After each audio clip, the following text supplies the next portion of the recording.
പ്രിയപ്പെട്ട വിദ്യാർത്ഥികളെ, കഴിഞ്ഞ ക്ലാസ്സിൻ്റെ കണ്ടിന്യൂഷനാണ് ഇത്. അപ്പോൾ transmission and distribution third part കണ്ടിട്ട് മാത്രം ഈ ഫോർത്ത് പാർട്ട് കാണുക. Performance of transmission line. നമ്മൾ ട്രാൻസ്മിഷൻ ലൈനിൻ്റെ പെർഫോമൻസ് പറയുമ്പോൾ രണ്ട് പാരാമീറ്റേഴ്സ് പറയും. അതിലൊന്നാണ് വോൾട്ടേജ് റെഗുലേഷൻ. വോൾട്ടേജ് റെഗുലേഷൻ എന്ന് വെച്ചാൽ റിസീവിങ് എൻഡ് വോൾട്ടേജും സെൻഡിങ് എൻഡ് വോൾട്ടേജും തമ്മിലുള്ള ഡിഫറൻസ് ആണ്.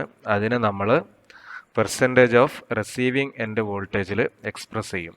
അതായത് percentage voltage regulation equal to VS minus VR divide by VR into 100. VS എന്ന് പറഞ്ഞാൽ സെൻഡിങ് എൻഡ് വോൾട്ടേജ്, VR എന്ന് വെച്ചാൽ റിസീവിങ് എൻഡ് വോൾട്ടേജ്.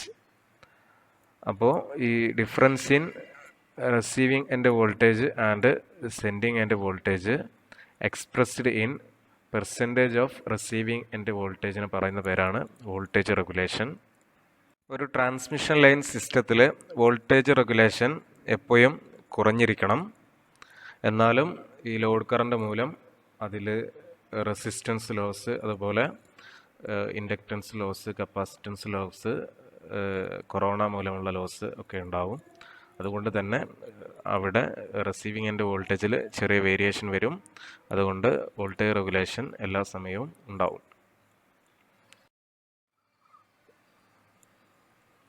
ഇനി രണ്ടാമത്തെ ഒരു പാരാമീറ്ററാണ് ട്രാൻസ്മിഷൻ എഫിഷ്യൻസി. റിസീവിങ് എൻഡ് പവറും സെൻഡിങ് എൻഡ് പവറും തമ്മിലുള്ള റേഷ്യോയെ പറയുന്ന പേരാണ് ട്രാൻസ്മിഷൻ എഫിഷ്യൻസി. നമുക്കറിയാം ഈ ലൈനിൽ ലോസസ് ഉണ്ടാവും. അതുകൊണ്ട് സെൻഡിങ് എൻഡ് പവറിനെക്കാട്ടിലും കുറവായിരിക്കും റിസീവിങ് എൻഡ് പവർ. അതുകൊണ്ട് തന്നെ ഒരിക്കലും 100% ട്രാൻസ്മിഷൻ എഫിഷ്യൻസി ഉണ്ടാവുകയില്ല. അതായത് percentage of transmission efficiency is equal to receiving end power divide by sending end power into 100. അതിന് നമ്മൾ ഇക്വേഷൻ ആക്കി പറഞ്ഞാൽ VR into IR cos phi R divide by VS IS cos phi S into 100. അതിൽ VR IR cos phi R എന്ന് വെച്ചാൽ receiving end voltage, receiving end current and receiving end power factor.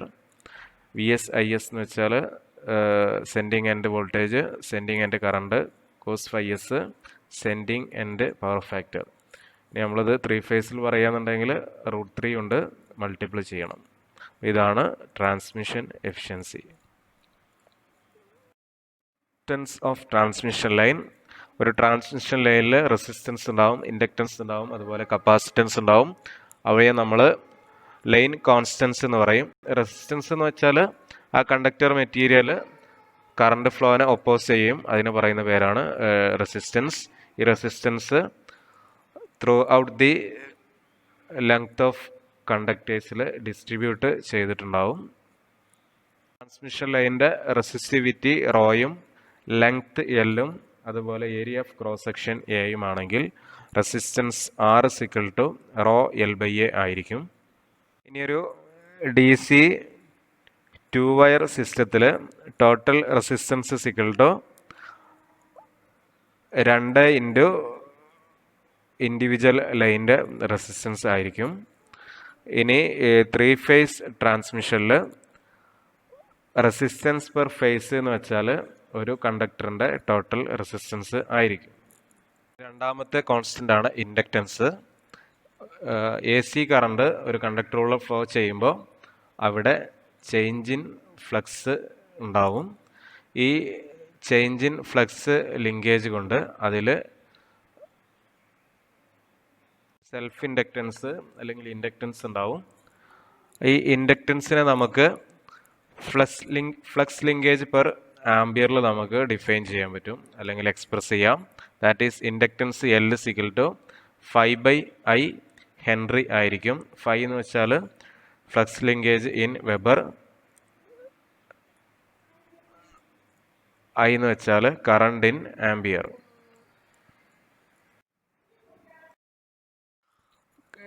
അടുത്ത parameter ആണ് അല്ലെങ്കിൽ constant ആണ് capacitance.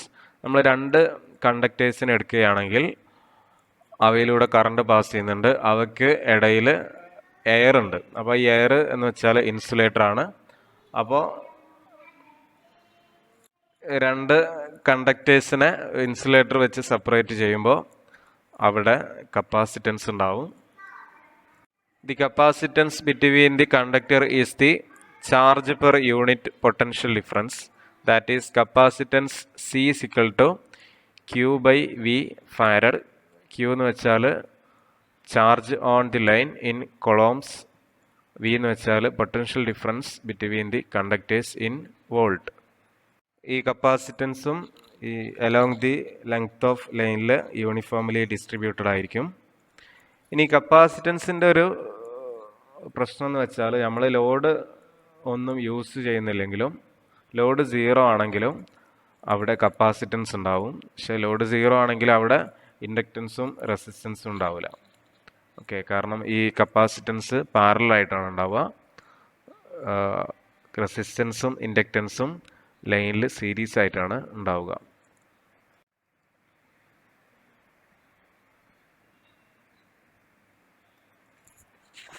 നമുക്ക് കാണാം ഫിഗറിൽ റെസിസ്റ്റൻസും ഇൻഡക്റ്റൻസും യൂണിഫോംലി ഡിസ്ട്രിബ്യൂട്ട് ചെയ്തിട്ടുണ്ട് ഈ കണ്ടക്ടറിൽ. അതിനെ നമ്മൾ ചുരുക്കിയിട്ട്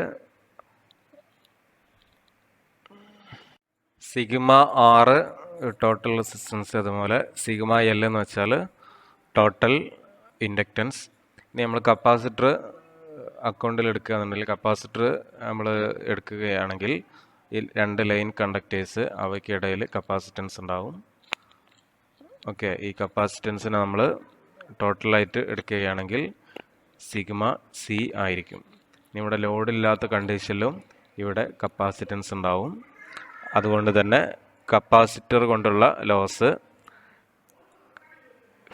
എല്ലാ സമയത്തും ലൈനിൽ എഫക്റ്റ് നമ്മൾ ജസ്റ്റ് മെൻഷൻ ചെയ്തു. The tendency of alternating current to concentrate only near the surface of a conductor is known as skin effect. ഒരു കണ്ടക്ടറിൻ്റെ സർഫസിലൂടെ മാത്രമേ അൾട്ടർനേറ്റിംഗ് കറണ്ട് പാസ് ചെയ്യുള്ളൂ. ഈ ഒരു എഫക്റ്റിനെ പറയുന്ന പേരാണ് സ്കിൻ എഫക്റ്റ്. ഈ സ്കിൻ എഫക്റ്റ് കാരണം effective area of cross section of the conductor reduce ചെയ്യും. അതുകൊണ്ട് തന്നെ ഈ കണ്ടക്ടറിൻ്റെ എഫക്റ്റീവ് റെസിസ്റ്റൻസ് ഇൻക്രീസ് ചെയ്യും. When carrying an alternating current, A C current, A സിയിലാണ് സ്കിൻ എഫക്റ്റ് ഉണ്ടാവുക. ഡി സിയിൽ സ്കിൻ എഫക്റ്റ് ഉണ്ടാവില്ല. സ്കിൻ എഫക്റ്റ് എന്തിനൊക്കെ ഡിപ്പെൻഡ് ചെയ്ത് നോക്കാം. ഒന്ന് നേച്ചർ ഓഫ് മെറ്റീരിയലിൻ്റെ നേച്ചറിനനുസരിച്ച് സ്കിൻ എഫക്റ്റിൽ വേരിയേഷൻ വരും. Diameter of wire, skin effect increases with the diameter of wire. വയറിൻ്റെ ഡയമീറ്റർ ഇൻക്രീസ് ചെയ്യുന്നതിനനുസരിച്ച് സ്കിൻ എഫക്റ്റ് ഇൻക്രീസ് ചെയ്യും. Frequency increases with the increase in frequency. Frequency കൂടുന്നതിനനുസരിച്ച് സ്കിൻ എഫക്റ്റ് കൂടും. Shape of wire, less for stranded conductor than for solid conductor. Solid കണ്ടക്ടറിനെക്കാട്ടിലും skin effect കുറവായിരിക്കും stranded കണ്ടക്ടേഴ്സിൽ. അതായത് uniform ആയിട്ടുള്ള ഷേപ്പാണ് വയറിനെങ്കിൽ അവയ്ക്ക് സ്കിൻ എഫക്റ്റ് കൂടുതലായിരിക്കും. ജസ്റ്റ് ഓപ്പോസിറ്റ് ടു ദി കൊറോണയിൽ ഷേപ്പ് ഓഫ് വയർ ഇറഗുലർ ആണെങ്കിൽ കൊറോണ കൂടുതലായിരിക്കും, പക്ഷേ സ്കിൻ എഫക്റ്റ് കുറവായിരിക്കും. It may be noted that skin effect is negligible when the supply frequency is low, less than 50 Hz, and conductor diameter is small, less than 1 centimeter. Frequency 50 ഹെർട്സിനും അതുപോലെ കണ്ടക്ടറിൻ്റെ diameter 1 സെൻറ്റിമീറ്ററിലും കുറവാണെങ്കിൽ skin effect negligible ആയിരിക്കും. ഈ skin effect ഫിഗറിലൂടെ കാണിച്ചിട്ടുണ്ട്. ഈ central പോർഷനിൽ current pass ചെയ്യുന്നില്ല, സർഫസിലൂടെയാണ്, near the സർഫസിലൂടെയാണ് current pass ചെയ്യുന്നത്. ഈ ഒരു കാരണം കൊണ്ട് തന്നെ ഈ ഹൈ വോൾട്ടേജ് പവർ സ്റ്റേഷനുകളിൽ അല്ലെ സബ് സ്റ്റേഷനുകളിലൊക്കെ നമ്മൾ ഹോളോ കണ്ടക്ടേഴ്സ് യൂസ് ചെയ്യും. ഈ പൊള്ളയായിട്ടുള്ള കണ്ടക്ടേഴ്സ് യൂസ് ചെയ്യും. കാരണം അതിൻ്റെ സെൻട്രൽ പാർട്ടിൽ മെറ്റീരിയൽ ഉണ്ടെങ്കിലും അതിലൂടെ കറണ്ട് പാസ് ചെയ്യില്ല, സർഫസിലൂടെ മാത്രമേ കറണ്ട് പാസ് ചെയ്യുള്ളൂ. മെറ്റീരിയൽ ലാഭിക്കാൻ വേണ്ടിയിട്ടാണ് ഹോളോ കണ്ടക്ടേഴ്സ് യൂസ് ചെയ്യുന്നത്. പക്ഷേ അവ ട്രാൻസ്മിഷൻ ലൈനിലൊന്നും യൂസ് ചെയ്യില്ല, കാരണം അതിന് സ്ട്രെങ്ത് കുറവായിരിക്കും. അതുകൊണ്ട് തന്നെ ഈ ചെറിയ കണ്ടക്ടേഴ്സ് മാത്രം, സ്പാന് കുറവായിട്ടുള്ള സബ്സ്റ്റേഷനുകളിലൊക്കെ നമ്മൾ ഹോളോ കണ്ടക്ടേഴ്സ് യൂസ് ചെയ്യും. Erection of overhead line poles. Length of span. ഈ സ്പാൻ എന്ന് വെച്ചാൽ രണ്ട് സപ്പോർട്ടുകൾ തമ്മിലുള്ള ആ ഒരു ഡിസ്റ്റൻസിന് പറയുന്ന പേരാണ് സ്പാന്. ഇത് ഈ വുഡൻ പോളിൻ്റെ കേസിൽ സ്പാന് 40 to 50 മീറ്റർ ആയിരിക്കും. സ്റ്റീൽ ട്യൂബുലാർ പോളിൻ്റെ കേസിൽ 50 to 80 മീറ്റർ ആയിരിക്കും. RCC പോളിൻ്റെ കേസിൽ 60 to 100 മീറ്റേഴ്സ് ആയിരിക്കും. സ്റ്റീൽ ടവറിൻ്റെ കേസിൽ 100 to 300 മീറ്റേഴ്സ് ആയിരിക്കും. GI പൈപ്പിൻ്റെ കേസിൽ 30 to 50 മീറ്റർ ആയിരിക്കും. അപ്പോൾ ഏറ്റവും കുറവ് സ്പാന് ഉണ്ടാവുക GI പൈപ്പിനും അതുപോലെ വുഡൻ പോൾസിനുമാണ്. ഏറ്റവും കൂടുതൽ സ്പാൻ ഉണ്ടാവുക സ്റ്റീൽ ടവേഴ്സിനാണ്. അതുപോലെ ഈ ഡിസ്ട്രിബ്യൂഷൻ ലൈനിൻ്റെ കൂടെ നമ്മൾ സ്ട്രീറ്റ് ലൈറ്റ് ഫിക്സേഴ്സും ഉള്ള സപ്പോർട്ടുകളിൽ, ഈ ടൗണുകളിലൊക്കെ നമ്മൾ ഈ ഡിസ്ട്രിബ്യൂഷൻ പോളിൻ്റെ കൂടെ തന്നെയാണ് സ്ട്രീറ്റ് ലൈറ്റും ഈ സപ്പോർട്ടിൽ തന്നെയാണ് വെക്കുന്നത്. അപ്പോൾ അവയിൽ സ്പാന് 45 മീറ്ററിലും കൂടാൻ പാടില്ല. ഈ കാര്യങ്ങളൊക്കെ എക്സാമിന് ചോദിക്കാം, ഇത് ഇമ്പോർട്ടൻ്റ് ആണ്. The recommended span for power line over 11 kV. ഈ സിംഗിൾ സർക്യൂട്ട് എന്ന് വെച്ചാൽ ഒറ്റ സർക്യൂട്ട്, ഒരു 3 ഫേസ് മാത്രം ഒരു ടവറിലൂടെ പോവുകയാണെങ്കിൽ അതിന് നമ്മൾ സിംഗിൾ സർക്യൂട്ട് എന്ന് പറയും. ഈ ഒരു ടവറിൽ ഒറ്റ സർക്യൂട്ട് മാത്രമേ ഉള്ളൂ. ഈ ടവറിൽ 2 സർക്യൂട്ട് ഉണ്ട്, 2 3 ഫേസ് അതിലൂടെ ട്രാൻസ്മിറ്റ് ചെയ്യുന്നുണ്ടെങ്കിൽ അതിന് നമ്മൾ ഡബിൾ സർക്യൂട്ട് എന്ന് പറയും. ഇനി 33 kVയിൽ സിംഗിൾ സർക്യൂട്ടിൽ സ്പാന് 90 to 135 ആയിരിക്കും. ഡബിൾ സർക്യൂട്ടിൽ 180 to 305 മീറ്റേഴ്സ് ആയിരിക്കും. 66 kVയിൽ സിംഗിൾ സർക്യൂട്ടിൽ 240 to 305 ആയിരിക്കും. ഡബിൾ സർക്യൂട്ടിൽ 240 to 320 മീറ്റേഴ്സ് ആയിരിക്കും. 110 kVയിൽ സിംഗിൾ സർക്യൂട്ടിൽ 305 to 335 ആയിരിക്കും ഇൻ മീറ്റേഴ്സ്. ഡബിൾ സർക്യൂട്ടിൽ 305 മീറ്റർ to 365 മീറ്റർ ആയിരിക്കും. 132 kVയിൽ സിംഗിൾ സർക്യൂട്ടിൽ 305 to 365 മീറ്റേഴ്സ് ആയിരിക്കും. ഡബിൾ സർക്യൂട്ടിൽ 305 to 380 മീറ്റേഴ്സ് ആയിരിക്കും. 220 kVയിൽ സിംഗിൾ സർക്യൂട്ടിൽ 320 to 380 മീറ്റേഴ്സ് ആയിരിക്കും സ്പാന്. അതുപോലെ ഡബിൾ സർക്യൂട്ടിലും 320 to 380 മീറ്റേഴ്സ് ആയിരിക്കും. ഇവയും ജസ്റ്റ് മനസ്സിലാക്കി വെക്കുക, എക്സാമിന് ചോദിക്കാം. നമുക്കൊരു പോള്, ഒരു സപ്പോർട്ട് ഇറക്റ്റ് ചെയ്യണം, സ്ഥാപിക്കണം. അപ്പം അതിനു വേണ്ടി നമ്മൾ കുഴി എടുക്കേണ്ടി വരും. ഈ കുഴി ഈ മണ്ണിൻ്റെ നേച്ചറിനെയും അതുപോലെ പോളിൻ്റെ ഹൈറ്റിനെയും ബന്ധപ്പെട്ടിരിക്കുന്നു. നമ്മൾ ഒരു കുഴി എടുക്കുമ്പോൾ ഈ പോളിൻ്റെ 1/6 ഓഫ് ലെങ്ത്ത് നമ്മൾ അത്രയും ഡെപ്തിൽ നമ്മൾ കുഴി എടുക്കേണ്ടി വരും. അതായത് 9 മീറ്ററുള്ള ഒരു പോള് അതിൽ 1.5 മീറ്റർ ഗ്രൗണ്ട് ലെവലിന് താഴെയും 7.5 മീറ്റർ എബോവ് ദി സർഫസും ആയിരിക്കും. നമ്മളൊരു റോക്കി ടെറൈനിൽ, ഒരു പാറ പ്രദേശത്ത് ആണ് ഒരു പോള് സ്ഥാപിക്കുന്നതെങ്കിൽ ജസ്റ്റ് ഒരു കുഴിയെടുത്ത് അതിൽ പോള് സ്ഥാപിച്ചാൽ മതിയാവും. ഒരു മണ്ണുള്ള ഭൂപ്രദേശത്താണ് നമ്മൾ പോള് സ്ഥാപിക്കുന്നതെങ്കിൽ ഈ പോള് ഇറക്കി വെച്ചിട്ട് അതിൽ കല്ലും മറ്റു കാര്യങ്ങളും ഫില്ല് ചെയ്യേണ്ടി വരും. അതാണ് രണ്ടാമത്തെ ഫിഗർ കാണിക്കുന്നത്. ഇനി ക്ലേ സോയിലാണെന്നുണ്ടെങ്കിൽ, നനവുള്ള സോയിലാണെന്നുണ്ടെങ്കിൽ നമ്മൾ പോള് ഇറക്കി വെച്ച് അതിന് ഫൗണ്ടേഷൻ കൊടുക്കേണ്ടി വരും, അതായത് കോൺക്രീറ്റ് ചെയ്യേണ്ടി വരും. Method of erection of Paul's.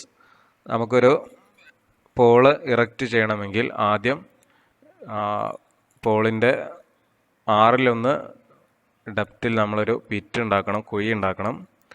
ആ കുഴിയിലേക്ക് മാനുവൽ ലേബർ അല്ലെങ്കിൽ ഇംപ്രൊവൈസ്ഡ് കാർട്ട് എന്ന് വെച്ചാൽ ഈ വണ്ടികൾ, ചെറിയ വണ്ടികൾ ഉപയോഗിച്ചിട്ട് നമുക്ക് പോള് അതിലേക്ക് ഇറക്കി വെക്കാം. പോള് ഇറക്കി വെക്കുന്നതിന് വേണ്ടി ആ ചിത്രത്തിൽ പോലെയുള്ള ഒരു കൂട്ടായിട്ടുള്ള ഒരു മാനുവൽ ലേബർ നമുക്ക് ഉപയോഗിക്കാം. മരങ്ങൾ കൊണ്ട് താങ്ങി കയറ് കൊണ്ട് വലിച്ച് നമുക്ക് ഇറക്കി വെക്കാം. ഇനി അത് ഇറക്കി വെച്ചാൽ സ്പിരിറ്റ് ലെവലൊക്കെ ഉപയോഗിച്ച് നമുക്കത് കറക്റ്റ് പൊസിഷനിൽ ആണോ എന്ന് ചെക്ക് ചെയ്യണം. ഇനി അലൈൻമെൻറ്റ് ഓക്കെ ആണെങ്കിൽ നമുക്ക് അതിൽ എർത്ത് ഫില്ല് ചെയ്യാം. നമ്മൾ പറഞ്ഞു ഈ ക്ലേ സോയിലൊക്കെ ആണെന്നുണ്ടെങ്കിൽ നമുക്ക് കോൺക്രീറ്റ് ചെയ്യേണ്ടി വരും.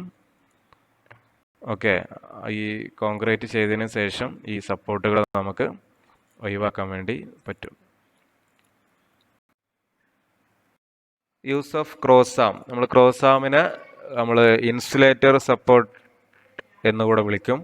ഇൻസുലേറ്റേഴ്സിനെ സപ്പോർട്ട് ചെയ്യാൻ വേണ്ടിയിട്ടാണ് ക്രോസ് ആംസ് യൂസ് ചെയ്യുന്നത്. അത് മരങ്ങൾ കൊണ്ടോ അതുപോലെ ആംഗിൾ അയൺ കൊണ്ടോ നമുക്ക് നിർമ്മിക്കാം. ഇതാണ് ആംഗിൾ അയൺ റെയിൽ പോലെയുള്ള സ്ട്രക്ചർ. അത് പോളിൻ്റെ ഏറ്റവും ടോപ്പിലാണ് നമ്മൾ ഇൻസ്റ്റാൾ ചെയ്യുന്നത്. It is for holding the insulators on which conductors are fastened. അതിലാണ് നമ്മൾ കണ്ടക്ടേഴ്സ് ഫിക്സ് ചെയ്യുന്നത് ഇൻസുലേറ്റേഴ്സിൽ. നമ്മൾ ഈ ക്രോസ് ആം ഒരു പോളിൻ്റെ സെൻറ്ററിലാണ് ഫിക്സ് ചെയ്യുന്നതെങ്കിൽ അതിനെ നമ്മൾ ക്രോസ് ആം എന്നും, അതുപോലെ ഫിക്സ് ചെയ്യുന്നത് സൈഡ് ഓഫ് പോളിലാണെങ്കിൽ അതിനെ നമ്മൾ സൈഡ് ക്രോസ് ആം എന്നും വിളിക്കുന്നു. ഓക്കെ, ഇതാണ് ക്രോസ് ആമിൻ്റെ സ്ട്രക്ചർ. ഇത് സൈഡ് ക്രോസ് ആമാണ്. ഓക്കെ, അപ്പോൾ ഇത്രയും കാര്യങ്ങളാണ് നമുക്ക് ഓവർഹെഡ് ലൈനുമായിട്ട് ബന്ധപ്പെട്ട് പറയാനുള്ളത്. അപ്പോൾ നിങ്ങൾക്ക് ഈ ക്ലാസ് ഉപകാരപ്പെട്ടു എന്ന് കരുതുന്നു. നന്ദി, നമസ്കാരം.